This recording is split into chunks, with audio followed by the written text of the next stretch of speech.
Hello and welcome back to Perspectives. On today's show, we look at politics. In Canada, leading Sikh politician Jagmeet Singh speaks out about the cost of living, corporations gouging consumers, and of course the housing crisis. He also addresses the Gurdwara that's just suffered a pro-Khalistan graffiti attack.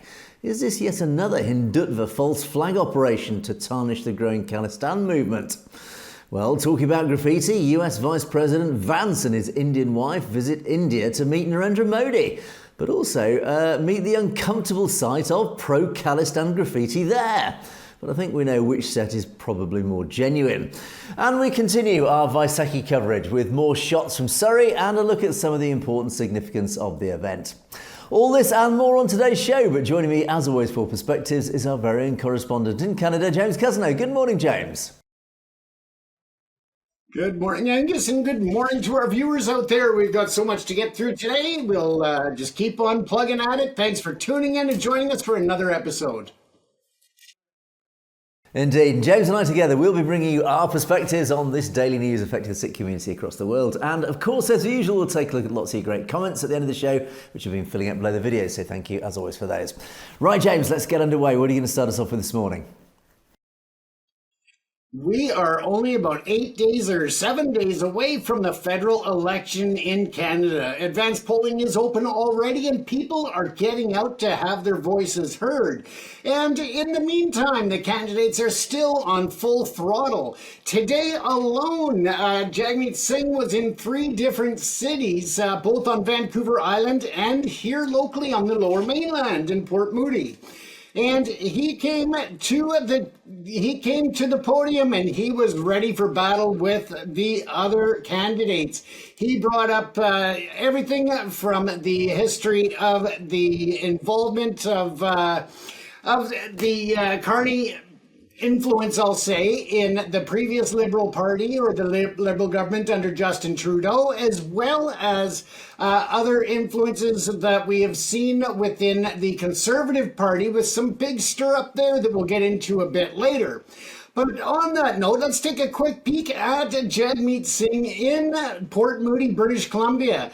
Now, he was just full of energy, and we don't have time to show it, but at the end, his kids were on his shoulder and his wife's shoulder, one each, and sleeping away as the crowd's cheering loudly. These little guys were just snoozing, and it was just so cute. It was a great thing, but let's take a look at what he had to say. We're seeing the cost of those choices all around us. Over the Easter weekend, families across Canada felt the squeeze. Food prices just saw their biggest jump in 50 years. Groceries went up by more than 3% in a single month. And across the country, families were forced to cut back on basics just to afford a holiday meal. While at the same time, Galen Weston and the CEOs at Loblaws jacked up the prices and stuff their pockets. They're not tightening their belts, they're cashing in. And Mark Carney, the Liberals, they're standing by while CEOs get richer. No crackdowns on profiteering, no help for families at the till.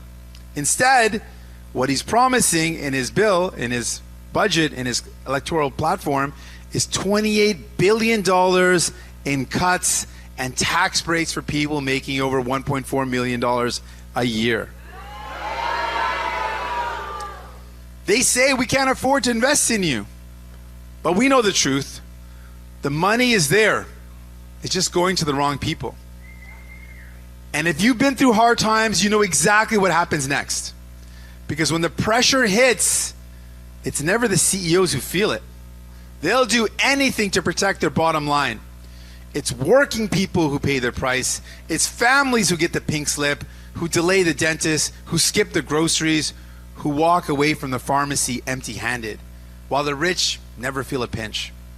And all the while, the things that define us as Canadians, our healthcare, our public services, our belief in looking out for one another, are being chipped away. And Pierre Poilievre,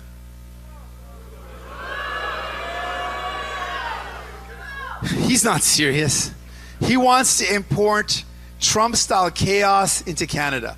while pretending he's got the answers. He'd hand our housing crisis to the same corporate landlords who caused it. He'd cut and gut public services, cut the help that people count on, and leave working people and working families to fend for themselves. He attacks trans kids just to score points. He spreads fear to hide the fact that he has no plan. He doesn't believe in the things that hold this country together, and he will never fight for the people who make it work. So let's be clear. He's not going to win this election. Not here, not in BC. Because here, New Democrats beat Conservatives.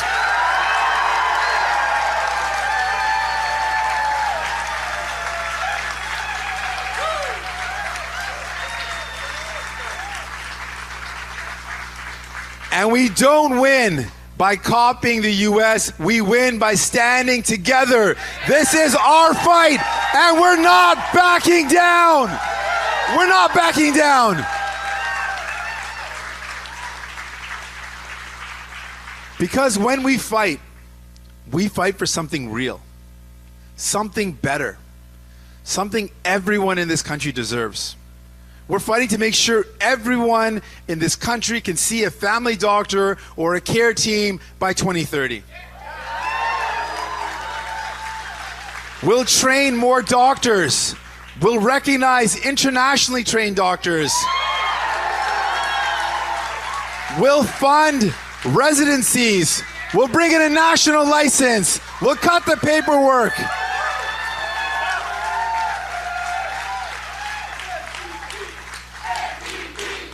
NDP, NDP, NDP, NDP. Because we believe care shouldn't depend on your bank account, it should depend on your need. We're done letting corporations turn pain into profit. We'll stop the slow creep of for-profit care before it takes over. Because we know once they get their foot in the door, they don't stop. The private clinics, the shady billing and extra fees, the slow shift away from care you can count on. Now, they're digging in on your prescriptions. Corporate lobbyists are circling because they know if we win pharmacare for all, they're going to lose a gold mine. They've had their hands in our medicine cabinets for far too long.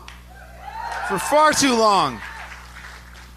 And Trump is right there with them, trying to lock in high prices and block public pharmacare so they can keep cashing in while you pay more. And we all know what happens when the Liberals get scared. They start to bargain away the very things that make us who we are. So when those negotiations start, you need New Democrats there. You need us there.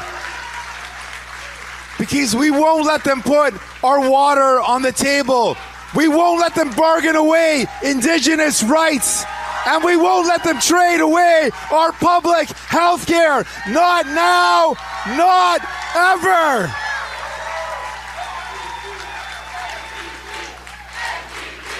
NDP, NDP.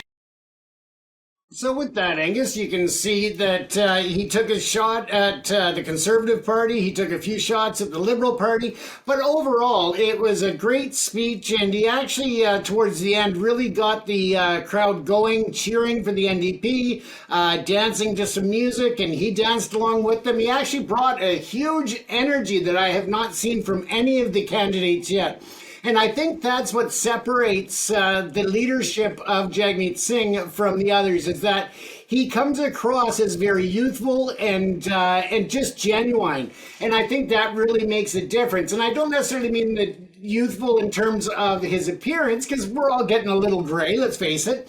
But when it comes to his attitude, when it comes to his playfulness, when it comes to his approachability, I think that's what really gives him an advantage there.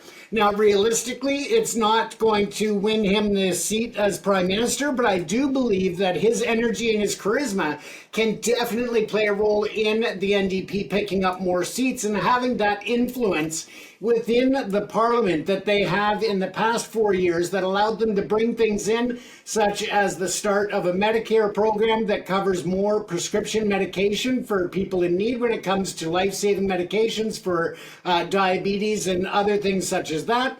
When it comes to the child care program, they along with the Liberals, of course, brought in the $10 a day child care across the nation.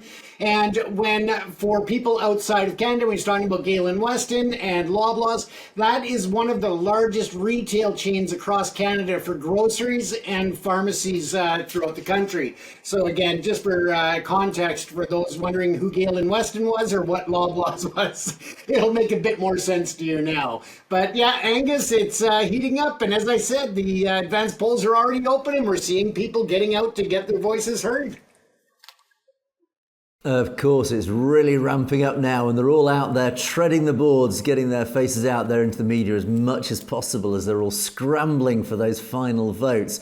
And of course, it's these elections are usually determined by those in the middle, those who haven't quite made up their mind yet. Of course, those on the left and the right, almost doesn't matter what happens, they will always vote left or right. So it's that centre ground that's always the battleground. It's the centre ground that these people, every politician is trying to persuade at the last minute, because it is that centre ground that then determines which side of the line wins the race. So yeah, they're all out there. But I think the key word that you used there, James, was the word energy. I think this really is what it's all about. In fact, I think we even covered it in one of our earlier shows. What is actually driving each of these politicians? It's very clear to me what drives Jagmeet Singh. He is a Sikh. He's a Sikh through and through. And I think even his own policies, you can tell his own personal values are reflective of his Sikh background, his Sikh philosophy. You actually believe what he says. I think he is genuinely driven by his principles, by his Sikh upbringing, his Sikh background. And I think that will stand him in enormous stead. And personally, if I had to choose a politician personally, I think I'd probably be voting for Jagmeet Singh, because he's the only one I would genuinely believe is actually sincere in what he's saying. Of course, if we look at the likes of Polly Everett and Mark Carney, well, would you put your trust in those guys? They say one thing, but do you actually think they believe in what they're saying? I think that's the $1 million question. And I think it concerns me massively about democracy across the West. In fact, there's an interesting comment in the comments section that we'll talk about later on. Somebody's made a very interesting comment on this, which we'll come to. But basically, Western democracy, to some degree, is somewhat broken. It's not a perfect system because it has allowed, for want of a better description, the ruling elite to sort of take control of democracy, take control of politics. And we see this in the globalist movement, whether it's the World Economic Forum or whoever, or some conspiratorial cabal hidden behind the scenes. Choose your demon of choice. But ultimately, it is clear that there is this massive movement that has taken over Western politics. We see it certainly here in the UK. I think it's happening in Canada. Mark Carney, who isn't a politician, who James, I often have a rant about, but ultimately Mark Carney is a globalist, and yet he has taken control of the Liberal Party, a party that is traditionally more socialist, more, I would say, slightly left of centre, but represents the people. And yet we have a globalist who's suddenly in charge of the Liberals. Now that sits to me rather incongruously.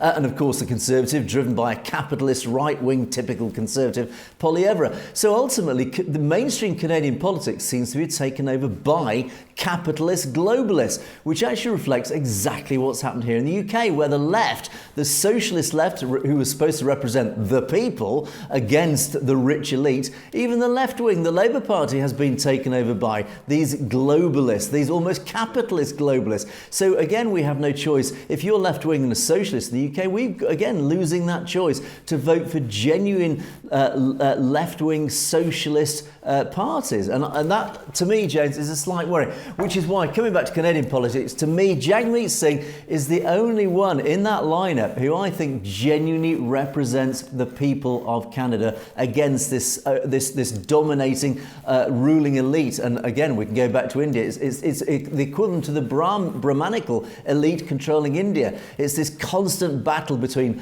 the people against this small minority of those who want to control and essentially take the resources, money and wealth from the rest of the population. It's human nature. I often come back to that 1 in 10. It's the 1 in 10 wanting to control and rule over the rest. And that is the perennial, perpetual battle of humanity. And here I see it in the Canadian political arena as much as everywhere else, James.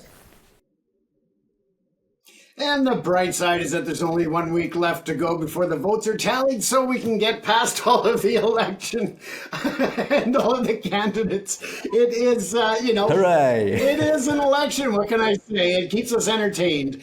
But with that said, let's move on to something a bit more serious here, Angus. And once again, we are seeing some vandalism hitting the streets of Vancouver and Surrey. Now, this time it happened over the past weekend at the historic Ross Street Gurdwara, which was been around since the early 1900s. So it's quite a historic and very large Gurdwara that's in the city of Vancouver on the south side.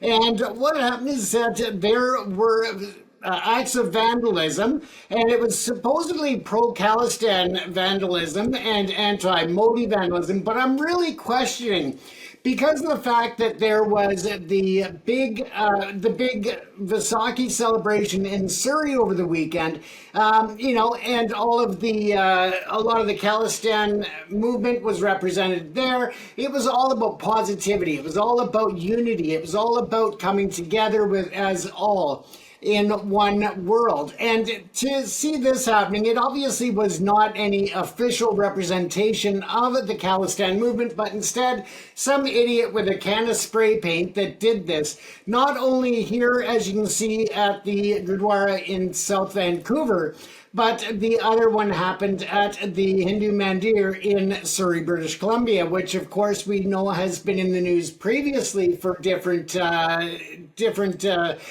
legal issues, whether that had to do with vandalism or with protests and so forth. So we've seen them in the news in the past. So we have to really wonder who is exactly in this realm of the vandalism. Is it really the pro-Khalistan movement, some person who's taking it upon themselves to do this? Or is it maybe the Hindutva extremists who are just trying to stir things up? And as I said, this happened on Saturday, so just hours before the event was to take place in Surrey for the largest Vaisakhi celebration outside of India. So again, it makes me question whether or not it was done just to incite some hard feelings and some anger within the community. But if anybody has information about it, they are encouraged to come forward. At this time, the police are still investigating, but they do not have any suspects in custody or any leads on that. So again, if you have any awareness, now whether or not it was connected, I'm not sure, but when I actually arrived at the Vaisakhi celebration bright and early, probably about 6:30 in the morning, because I wanted to get some footage of people setting up and talk to people and just kind of the mood as it was getting ready to start at 9 a.m. And I noticed that one of the conservatives, one of the signages for the Conservative Party that was set up there along the parade route at one of the tents actually had black spray paint over the candidates' faces that they had to clean up before, of course, before the parade started, so that people weren't seeing that. But I'm wondering where that sign came from and where it was that it was defaced with the black spray paint as well, and whether or not that was related to this incident or this individual who did this in Vancouver and in Surrey. When you look at drive time, it's only about 20 minutes away, 25 minutes away, and in the Lower Mainland we do a lot of commuting around, so it's not out of the realm of possibilities that it was the same person or same group of individuals that were involved in both acts of vandalism, Angus. Yeah, it's, I don't know, this is a difficult one. I mean, we've reported so many times in the past on pro-Khalistan, anti-India graffiti that's been sprayed across various mandirs, even around the world actually. The US has suffered it, Australia suffered it. But what we did discover, and particularly in Australia, it was almost, I wouldn't quite say proved, but the evidence was almost overwhelming, that it wasn't done by the Sikh community. It was actually perpetrated by Hindutva activists, deliberately trying to smear particularly the Khalistan movement, but generally the Sikh community. So they were false flag events. They were basically designed to try and tarnish the good reputation of the Sikh community. And it was. The Australian police realised that it was Hindutva activists in Australia that were doing it on the mandirs in Australia. So this one, I mean, logically, why on earth would a pro-Khalistan supporter spray their own Gurdwara? It just makes no logical sense. It is very likely that individual attends that same Gurdwara, or at least their family attends that Gurdwara. So I think it would almost logically seem very unlikely that they would go and spray their own Gurdwara with pro-Khalistan sentiments. And if you're pro-Khalistan, essentially you are defining yourself as a Sikh anyway. You're defining the fact that you follow Sikh principles, which follows all the goodness of humanity and all the morality that goes along with it, which means that by implication you wouldn't really normally spray anywhere with graffiti, or at least certainly not your own Gurdwara. Alternatively, it could be maybe it was just an exuberant bunch of youth or a young lad who is totally passionate about Khalistan, and he rather lost his head a bit, and walking past this Gurdwara thought, you know what, yeah, I'll spray the Gurdwara. Who knows, James? I think it's more likely to be a bit of a false flag. But that's not to say it may have been just some slightly exuberant young lad with a spray canister. Who knows? The mind of these young thugs and idiots, James. Exactly. And the previous weekend in Vancouver, there was another Vaisakhi parade and celebration, much smaller than the one that you see in Surrey that I attended the other day. And they did prohibit the Khalistan movement from any type of presence at that event. So it could be some young kid, as you said, that just kind of had their own little agenda going, or frustration or whatever. But again, I don't think that people need to get really angered about it, because I think that's what somebody more than likely is trying to do, and that's to create more divide in the community, as we've talked about so many times before. Instead, it's a time for people to come together, Angus. And that's where I think we're at. Now, because we are running a bit short on time tonight, I'll just touch quickly on a story that we'll put over till tomorrow night, and we'll cover it then. But very interesting and important to bring up, at least to give you some awareness of it. And that is a story coming out of, again, Surrey, British Columbia, here in my area, but more up towards the north part of Surrey. And that has to do with one of our candidates for the Conservative Party. Now, it turns out that he actually may have connections to a police officer in India who has been linked to different events that have seen the death and massacre of many Sikhs, and human rights abuses, and much worse. So again, we'll run this tomorrow night, but I just wanted to give you a quick snippet into it and invite you tomorrow to join us again. And I apologize, I always say night because I'm filming late at night. Angus is in the morning because of the time difference between Vancouver and London. So forgive me for that if I throw you off when I say night when the show comes on in a few hours. So my apologies for causing confusion for you. But once again, we will cover this story, and hopefully we'll hear back from Sukh Pander's Conservative MP office in Surrey with some type of response by that time. So far, we have not received any response, but again, we'll cover that tomorrow night. And it should also be noted that it has also come to the interest of various Sikh organizations who have sent an official letter to Sikh Pander, as well as copying that to the party leader, which again is Pierre Poilievre. So again, we'll cover that in more detail tomorrow night. I'll send it back to you, Angus, because we are going to jump on with you there because we're running out of time. As always, James, always against the clock. Indeed. Okay, let's move on to my first story. And we have J.D. Vance, the Vice President of the United States, is visiting India as we speak. And this follows, of course, Narendra Modi's visit to the United States just recently. And J.D. Vance He arrived in New Delhi a couple of days ago. This is, of course, his first official visit to India as Vice President of the US. And he is actually accompanied by his wife, Usha Vance, who was born Usha Chilukuri. But she is, of course, of Indian origin. And, of course, that has raised a few eyebrows, particularly in the Sikh community, questioning, well, what impact does this mean? What significance does this have on J.D. Vance's own principles, if he's listening to his wife, and what connections she may have to India, but more pertinently, does she have any connections to the RSS? Anyway, but the pair of them are visiting India at the moment. It is actually primarily a personal visit. It's been headlined as a personal visit, but of course it's not just a personal visit. He's not just going there on holiday. He is actually, there is a political agenda at play here.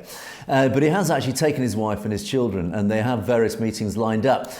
So when they arrived, they were given quite a formal greeting, a formal arrival by the Indian government. They arrived at the Palam Air Force Station by the Union Minister, Ashwini Vaishnaw, and a guard of honour was presented upon his arrival. So of course he was given all the bells and whistles to greet him, to give him a nice warm feeling as he arrived. In other words, you are welcome in India. And of course this does come amongst the context of massive trade talks, massive tariffs potentially imposed by Donald Trump, etc. So I would say relations are a little bit tense at the moment. We're in quite a fractious moment in terms of Indian-US relations. And hoardings were even put up to welcome the Vice President around the airport. So now the two leaders of both the United States and India are, of course, trying to continue their efforts towards enhancing this cooperation between the two countries across all sorts of areas like energy, defence, of course, and strategic technologies, amongst many others.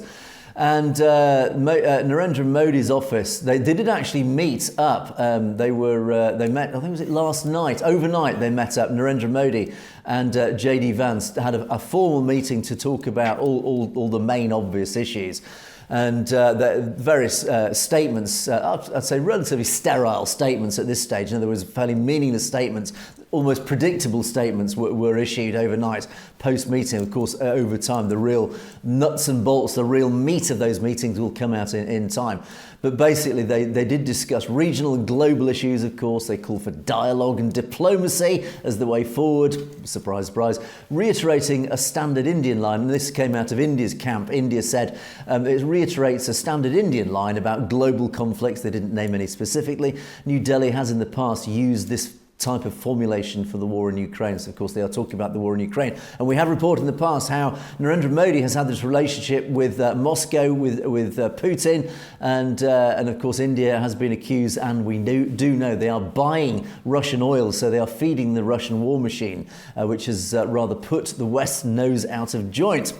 And Narendra Modi, his statement, or the statement from his camp, said the Prime Minister conveyed his warm greetings to President Trump and said that he looked forward to his visit to India later this year.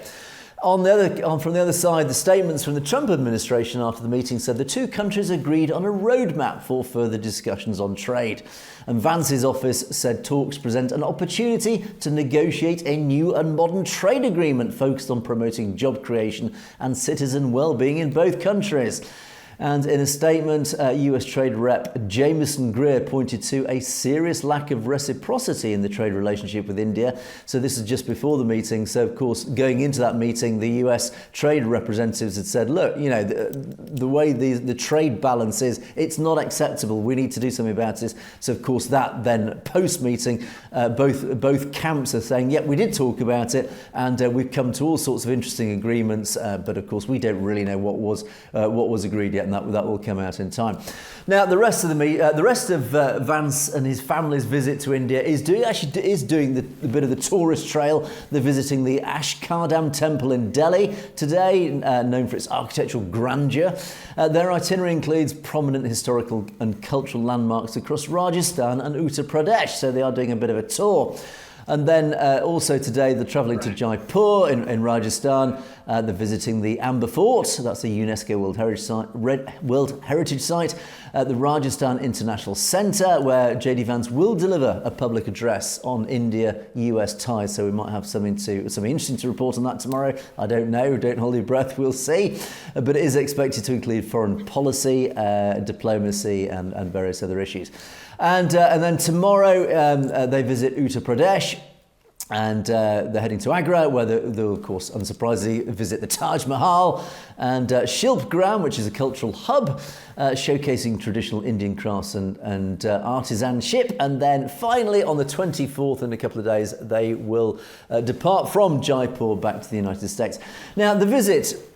it does actually have broader significance, of course. It follows Vance's diplomatic engagements in Italy and the Vatican, where he actually visited the Pope only a few days ago.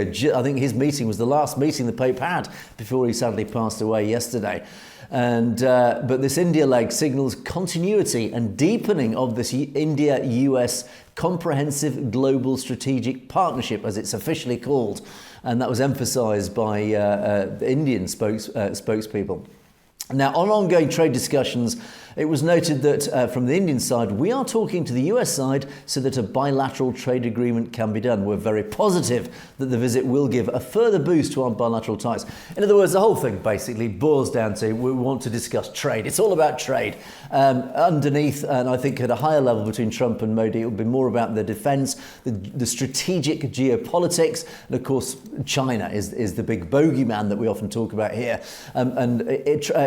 Trump's America is trying desperately to bring India alongside into alignment with the West. India is playing its usual game of, well, we'll take care of our own interests, thank you very much. We'll align with the West when it suits us, but we'll also align with China and Russia when it suits us in that way. So it's a little bit of a game going on, but of course, US is using the trade talks because India wants access to the US market. So US is using the seduction technique of, well, if you want to access our market, if you want access to our technology, if you want to buy our arms, then you're going to have to align more with the West. So there's a lot of that going on. And Vance's visit, very much a part of that overall strategy.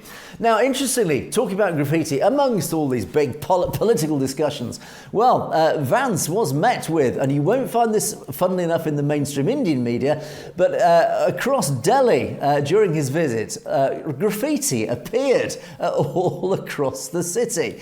And it was promoted by, of course, Sikhs for Justice, and they launched a campaign that coincided with Vance's visit. And across Delhi, there was pro-Khalistan movement graffiti appearing everywhere. And this stuff probably was genuine. There was no fake false flag operations here. I think this genuinely was by pro-Khalistan campaigners. And the graffiti included slogans such as Sikhs for Justice welcomes VP Vance and Delhi Banega Khalistan.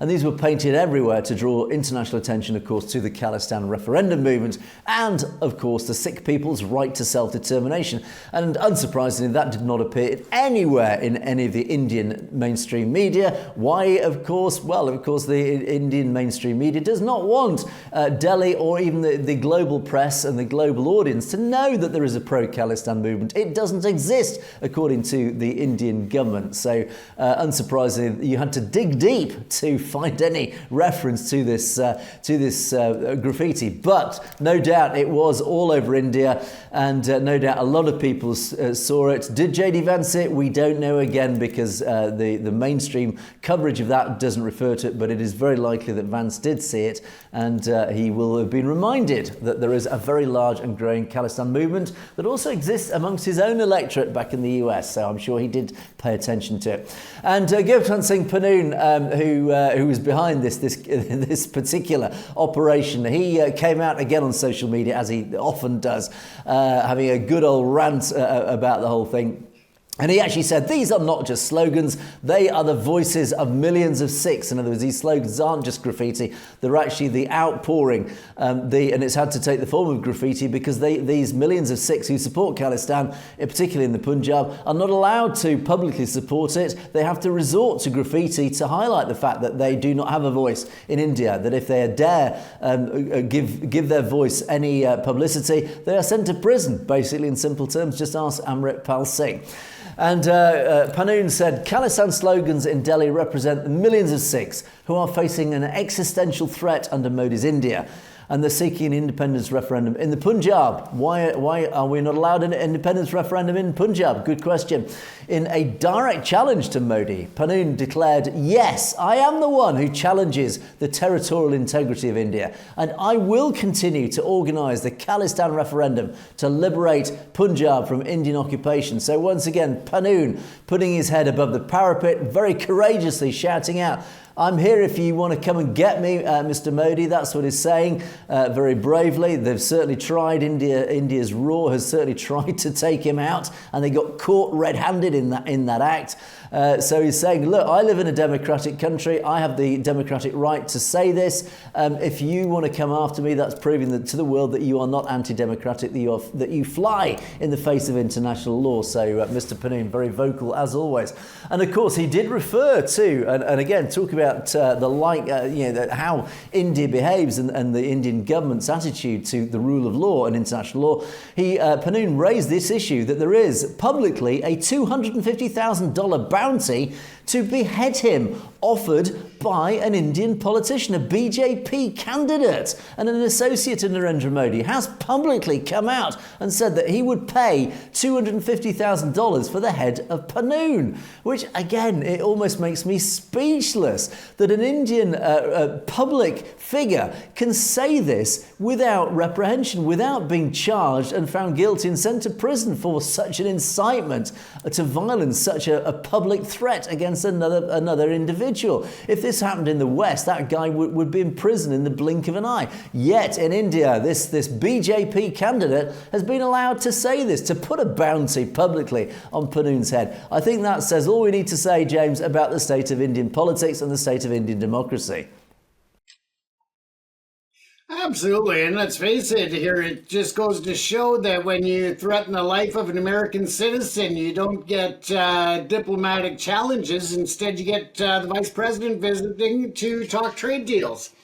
And that's something that I think is really missing in this opportunity, is we are not hearing any peep out of the U.S. Administration about human rights issues, about transnational repression, about foreign interference. There's nothing being mentioned on that regard.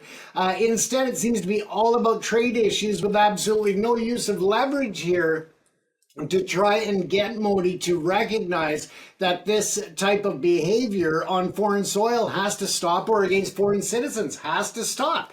It is just an ongoing issue that's being buried and not being dealt with. And that's just a shame, Angus. I think they're missing out on an opportunity to advance human rights here. Yeah, and indeed, and I think as the podcast last week talked about, if Sikhi was the religion that controlled India, then it would be a superpower by now. Well, clearly, if the country was Sikhi, you wouldn't get people standing up in public figures standing up offering bounties on other people's heads. I mean, it just says if India basically wants to become a superpower, wants to become a leading democracy like Modi claims it is, it needs to stop nonsense like this. It's got to stop killing its political opponents. That just does not belong in the 21st century, and it certainly does not belong in any democracy. So anyway, James, let us move on to more peaceful subjects, more spiritual subjects and elements. Let's talk about Vaisakhi, and we've done a lot of coverage of Vaisakhi, and of course, let's call it an educational segment. Let's talk about Vaisakhi, what it's all about, and for those in the community will probably have a very good knowledge of this, but certainly I don't know how deep their knowledge is, but certainly let's hope this segment does help educate our audience, but more particularly those in our audience who are not necessarily from the Sikh community, who are wondering what Vaisakhi is all about and some of the interesting detail of it. Well, Vaisakhi is of course being celebrated around the world, and Share Charity UK, which is one of our local charities here in the UK, have shared a very interesting, very useful rundown of one of the particular parts of Vaisakhi, going back to actually the origins of the Khalsa itself, this initiated Sikh order. And of course, in 1699, the Panj Pyare, the five beloved ones, as they were called, were chosen by the 10th Guru, the 10th and final living Guru, Guru Gobind Singh Ji, to be the first Sikhs who then became the Amritdhari Sikhs. And they, all five of these five guys were given new names as part of this very symbolic ceremony. And these 5 names, which I want to go through today, just to explain what these names are and what they represent, these 5 names were given them to reflect the character of the Khalsa. So they were the whole thing was all about symbolism. It was setting the principles, the foundations, the key foundational philosophy of Sikhi, what it was all about. And these 5 names represent five attitudes that would then form that foundation for the centuries going forward, to establish and tell the world what Sikhi was all about. And these virtues make up these key traits of the Khalsa. And even today, they still stand as a guide for Sikh behaviour. Now, Vaisakhi itself, of course, celebrates the Khalsa, and it does remain to serve humanity in its various forms. But the key, the source of all this goes back to this Panj Pyare. As I've discovered, there's countless different ways to spell Panj Pyare or even pronounce it. So apologies if I've got it slightly wrong. I have no doubt our wonderful audience will correct me on my pronunciations. So. As Guru Gobind Singh Ji named the Panj Pyare, they were not only honouring the 5 beloved Sikhs, but also gifting the Khalsa a timeless blueprint, this blueprint to go forward. And each name carries a divine command. So the Guru was saying this is coming from Waheguru, from God himself or herself, to determine how we are to live. Now, the Panj Pyare, these 5 beloved ones, were the first 5 Sikhs to be blessed with the Amrit on the day of Vaisakhi in 1699. And Guru Gobind Singh Ji, he at the time stood at the Anandpur Sahib in front of thousands of Sikhs, and he asked, who amongst you are ready to give your head, to sacrifice yourselves, literally to sacrifice yourselves? And it was only after the 3rd call did the first Sikh stand.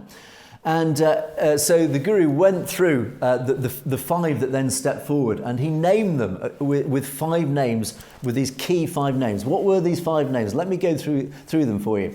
The first was Sahib, leadership. Now, Bhai Sahib Singh Ji embodies Sahib, true leadership. But in the Sikh tradition, leadership is not about control or status. It's about living in such deep alignment with the divine virtues that others are naturally guided by your presence.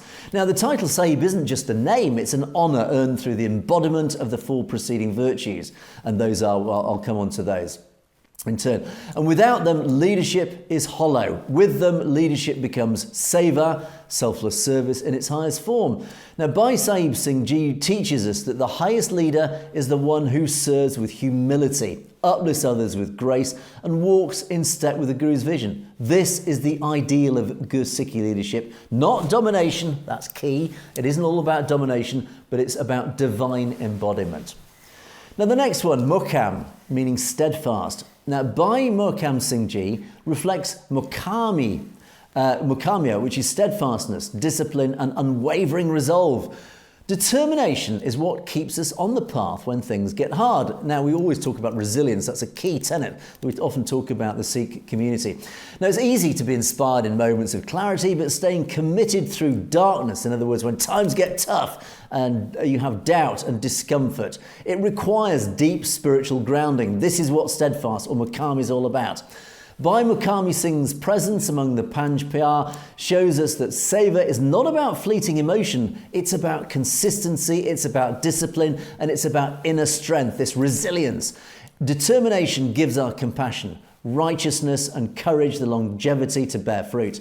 With Mukam, we become dependable instruments of the Guru's will. So a very important one, that one. Himmat, meaning courage. Bhai Himmat Singh Ji embodies Himmat, which means courage, boldness and fearless commitment. Without courage, our compassion and righteousness remains ideas, not actions.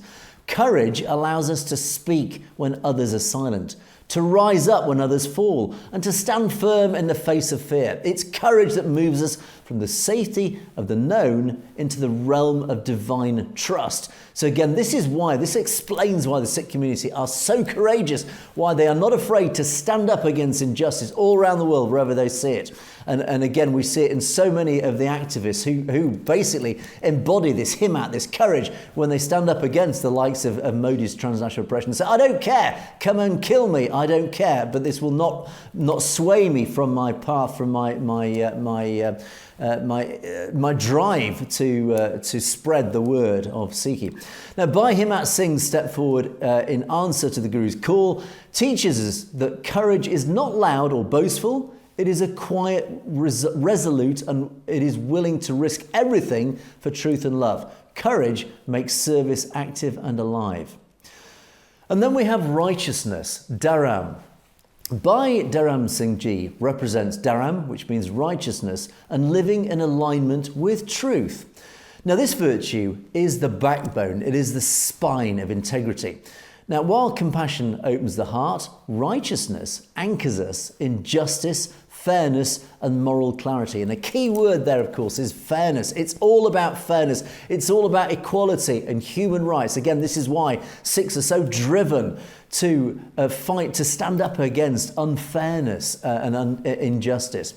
And Dharam gives our service structure and direction. To act with Dharam is to uphold truth in thought, word and deed, even when it's inconvenient. So even when you don't really want to do it, you must be motivated to stand up for righteousness. Bhai Dharam Singh Ji teaches us that real service involves responsibility. When we embody Dharam, our actions carry the weight and power of the divine. It is through righteousness that we protect the dignity of all beings. So again, it's all about standing up for those who are suffering injustice and unfairness. And the final one, compassion, Daya. Now, Bhai Daya Singh, the first of the Panj Pyare, I've actually done this reverse order, so apologies for that. Bhai Daya Singh was the first of the Panj Pyare, was given a name that translates to compassion. And this virtue is the foundation of course, this selfless service, seva, and spiritual leadership. Without compassion, service becomes transactional, it's meaningless. But with it, every act becomes an offering of love. Compassion allows us to feel the suffering of others as our own. It's all about empathy, breaking down the illusion of separateness. In other words, we are all in it together. It was through this lens of deep love and oneness that Bhai Daya Singh offered his head to the Guru. Now, his example reminds us that in order to serve, uplift and lead, we must first of all soften our hearts. Compassion is not weakness. It is the fiercest form of courage. Those are important words. And these 5 names are not just historical. They, of course, as I said, they are the blueprint of the Khalsa. And each one carries a divine virtue that we, almost all humans, are called to awaken within ourselves. And together they form this foundation of the Khalsa, not just as an identity, but actually as a way of being. In other words, we must all live by these 5 virtues. And the Panj Pyare did not just give their heads, they gave us a path rooted in love, anchored in truth, and lit, unsurprisingly, of course, by divine courage. And these 5 showed us that the journey to becoming a leader in the Guru's image begins with compassion, ends in sovereignty, earned not through power, but through total surrender and service. And because the spirit of the Panj Pyare is not bound by time, it lives in every Sikh who chooses to embody these 5 divine qualities and answer the Guru's call. So there you go, James, that's what it's all about. And wow, it's stirring stuff. And when we talked about Jagmeet Singh, if any leader stands by those principles, that is a leader worth following. Absolutely. And I mean, that's... kudos to them, because that was a very nice presentation. It summed it up very well. For us who are not familiar with it, Angus, let's face it, we are on a learning journey, as are some of our viewers along with us.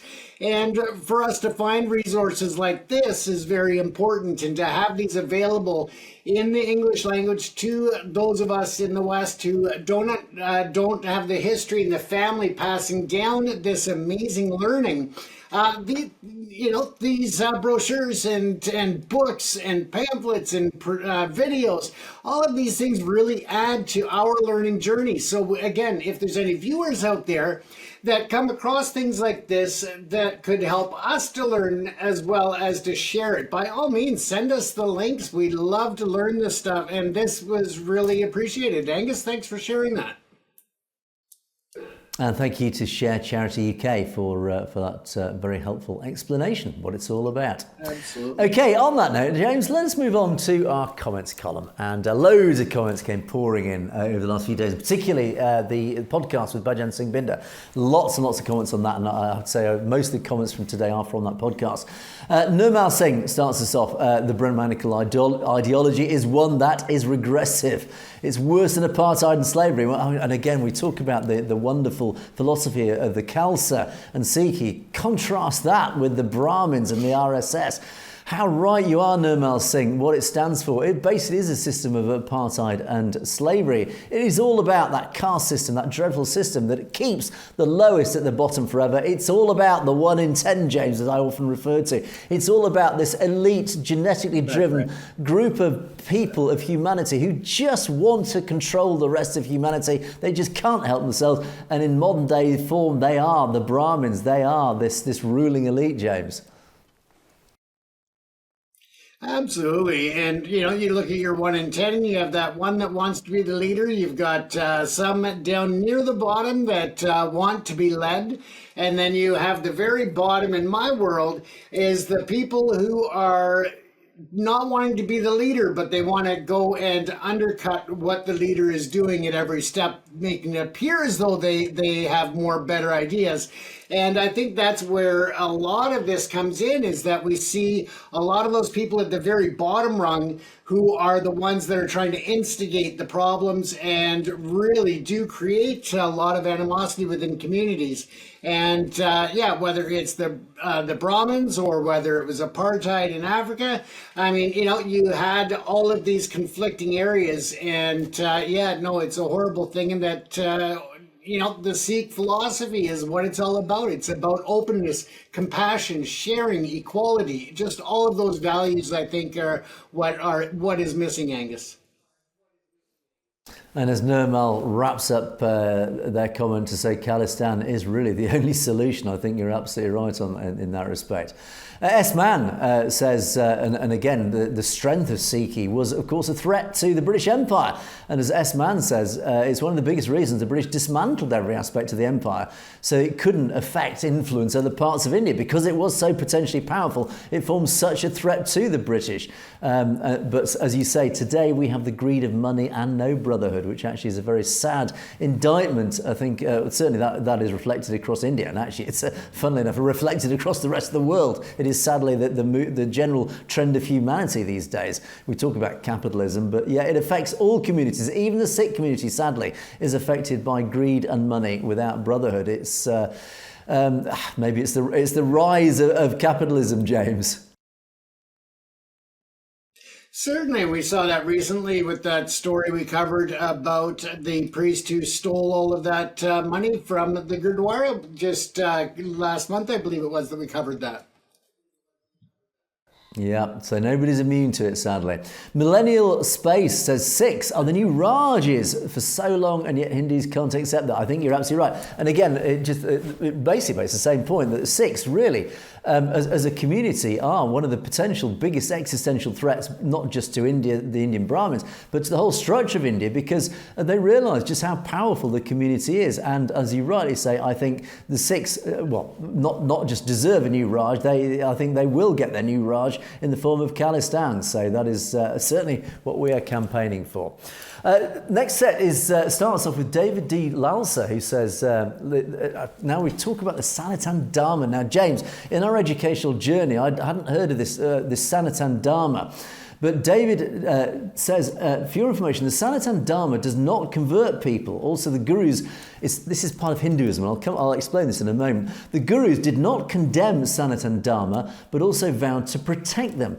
And Khalistani Sikhs and the man from Tamil Nadu are proponents of the breakup of India. What hypocrites? Now, I wasn't quite sure why you calling them hypocrites about that, but I want to come back to the Sanatan Dharma.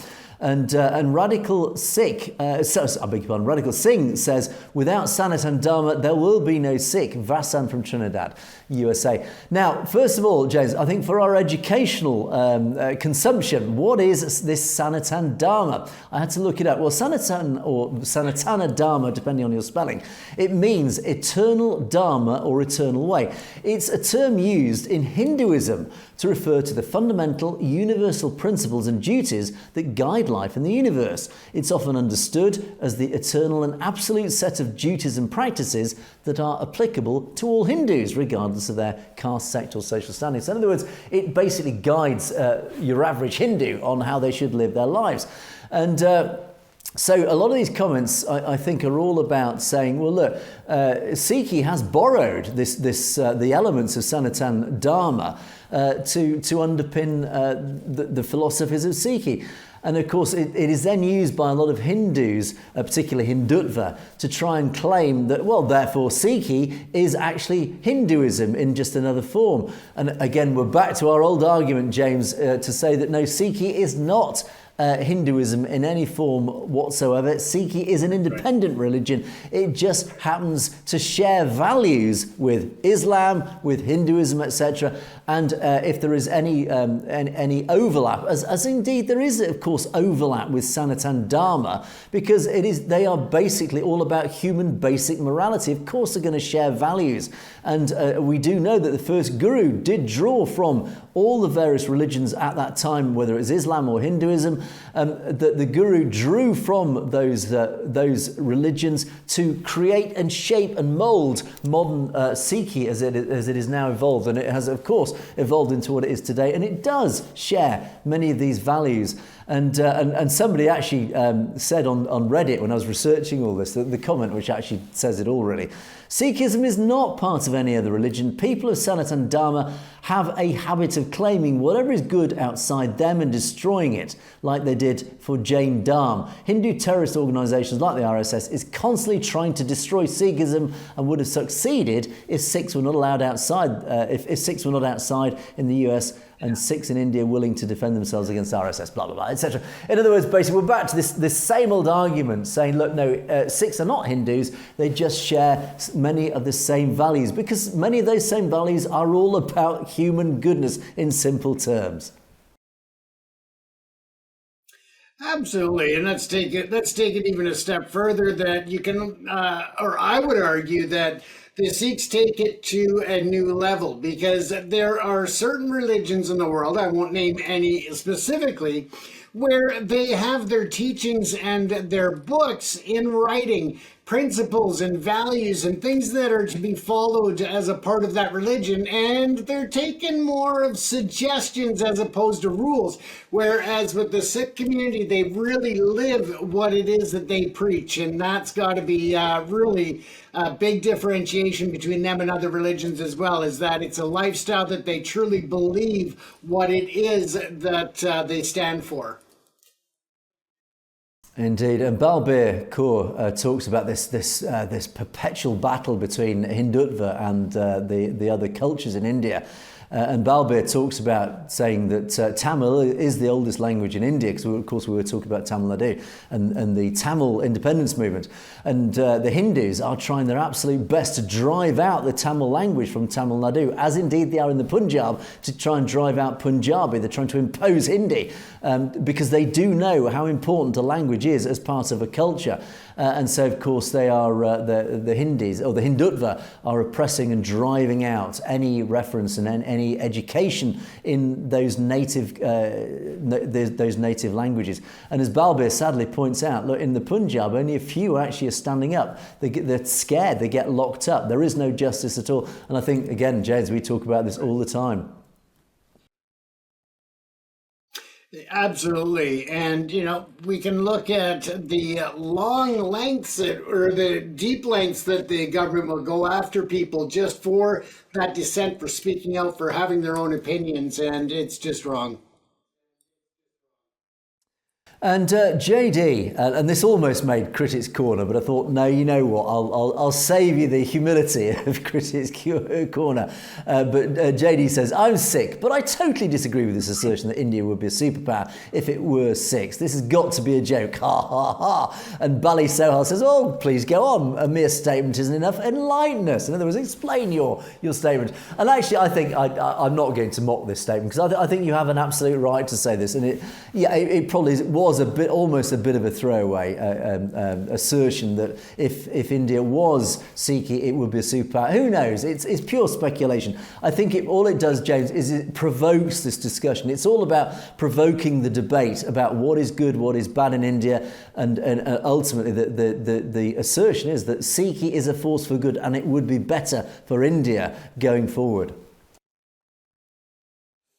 Absolutely, and healthy debate is just that. It is healthy. Unless, of course, you're debating with a wife, then that's different. But other than that, in society, debate is healthy, and that's what it's all about, because we can learn from both sides of arguments.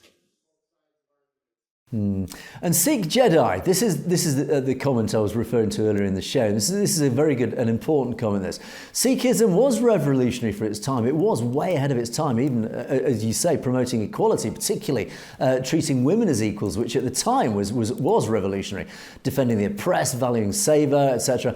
And they align closely with modern democracy. Indeed, they do. And again, this is why it was ahead of its time. And India's constitution promises, allegedly, freedom, equality, rights for everyone. But is it practiced? No, it's not really, as we know. The real problem is, as you rightly say, most people haven't been taught how democracy really works. The political class has been taken advantage of. Here we are, James. This is really what I was saying earlier. Using poverty and lack of awareness to hijack the whole system. India doesn't need to be any one religion to rise. It just needs people who understand and fight really for true democracy. In other words, and this is why I think democracy is failing for some reason. It is allowed, as a system, it's allowed the political class, as you rightly say, Sikh Jedi, to take advantage of the system, to use it and abuse it to their advantage, essentially to take control of countries. Even in the West are guilty of this, where a certain small minority have used the system of democracy to then, and abused it, to take control of our nations and push their own agenda, James. Absolutely. And I mean, let's face it, in Western nations, there's supposed to be a certain level of separation between church and state. But you know, whether or not it is really in your face or whether it's behind the scenes, it really does play that role, and it does get abused in a lot of ways, depending on the day. Because, of course, to be successful in politics, in other words, to become a government, you need money behind you. In other words, if you're wealthy already, it means you can control politics, you can get elected, in simple terms. That is the failure of democracy as it stands. That is the flaw in modern democracy. It is allowing those who are wealthy or whatever to control the agenda, and that unfortunately is where it fails. But Khalistan will be run on a different version of democracy. It is run on this Panj Pyare, I think it is a similar system, where it is actually a much more democratized system that actually prevents that sort of issue happening.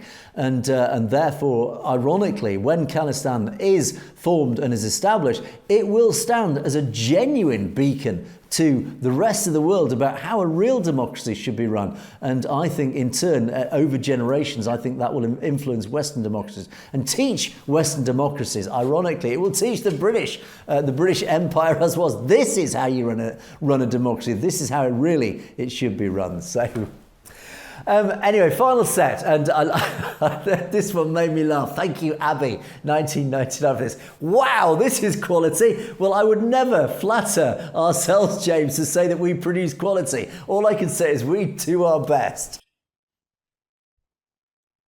I will leave that one right alone because, yeah, thank you. Flattering, but yeah.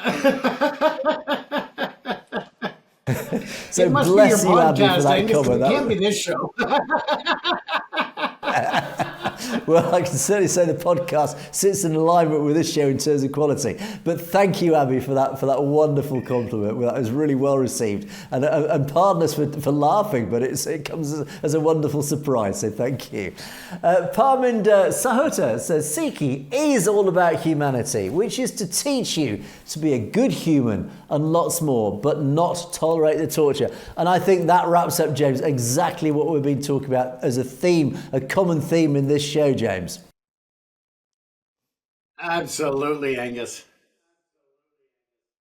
And Shur Kamal wraps up the show. Absolutely, I couldn't say this better myself. I've said it before and I will say it again. The Sikh Empire will return. Will it not, James? The Empire Strikes Back, Angus.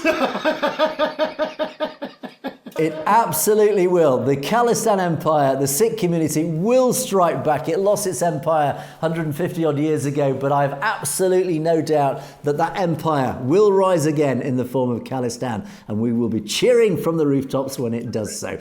But on that note, we must wrap up Perspectives for another day. But please don't forget, keep your comments pouring in, as indeed they have been. Thank you so much for all your comments. Send us lots of interesting comments about things that you'd like us to talk about. Point us in directions that you think we should be researching and talking about, as many of you have been doing. Thank you for that. It makes fascinating research for us as well. But don't forget, you can also message us directly at message@satellitetv.com if there's anything you'd like to bring to our attention directly. But that is it for another day. Thanks so much for watching. Thanks for staying loyal to us. It is a goodbye from me. It is a goodbye from James. Stay safe, everyone. You have, of course, been watching Perspectives. We will see you next time.